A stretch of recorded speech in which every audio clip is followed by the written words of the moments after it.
Who are the Kurds and why does it matter right now?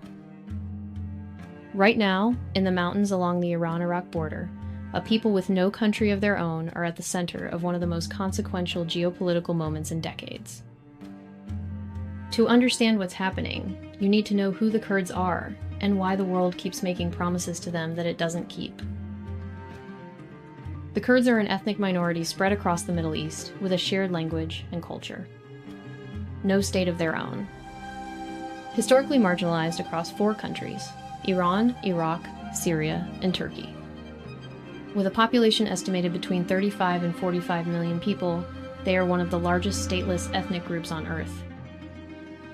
In Iraq, they achieved something rare, a de facto autonomous region that emerged following United States no-fly zones in 1991 and was officially recognized in Iraq's constitution in 2005 as the Kurdistan Regional Government. As of this week, Iranian Kurdish parties have united under a new coalition, the Coalition of Political Forces of Iranian Kurdistan, calling on Iran's armed forces to separate from the Islamic Republic.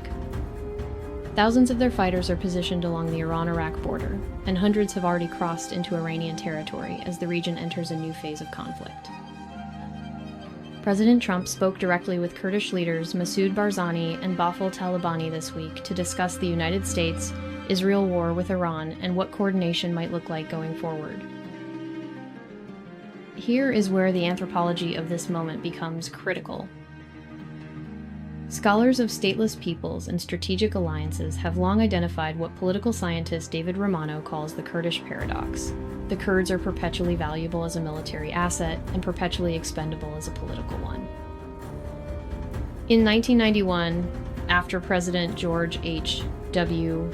Bush encouraged Iraqis, including Kurds, to rise up against Saddam Hussein, and United States forces stood by as loyalist troops used helicopter gunships against tens of thousands of civilians and rebels. More recently, the Trump administration backed Syria's new central government in Damascus, effectively ending support for the Kurdish-led Syrian Democratic Forces. Within weeks, the SDF lost 80% of the territory it had fought for. Analyst Neil Quilliam of Chatham House says there can be little trust among Iran's Kurdish groups that United States support will be honored this time. The Kurdish people are not a proxy. They are a civilization with their own languages, political traditions, and aspirations for self-determination that predate any of the current conflicts by centuries. What happens to them in the coming weeks will reveal a great deal about whose humanity counts in international politics and whose remains negotiable. This story is still unfolding. Stay informed, and I'll see you next time.